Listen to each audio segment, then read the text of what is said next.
Naglisod karon sa pagsulod gawas ang kapin kun kulang 300 kapamilya nga mga residente sa Sitio Sambag, Barangay Matina, Pangi ning ato syudad sa Davao tungod naguba ang ilang ginagamit nga hanging bridge.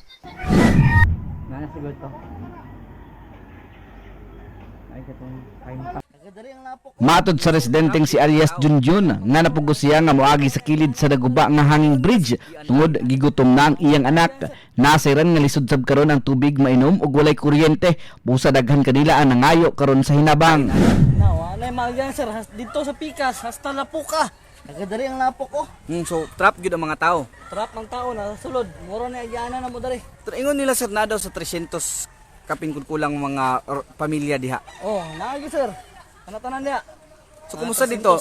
Nay kuryente diha karon. Way kuryente, way tubig, gutom na gani. Mugawas gani ko kay palitan ako akong anak, hilak na to, way kaon. Nasiran nga dunay lain pang dalan ng komunidad. Apan tasab matud pa ang lapok, busa lisod nga magian. Diin gikabalaka nila karon, basin adto ni masinating nga emerhensiya sa lugar.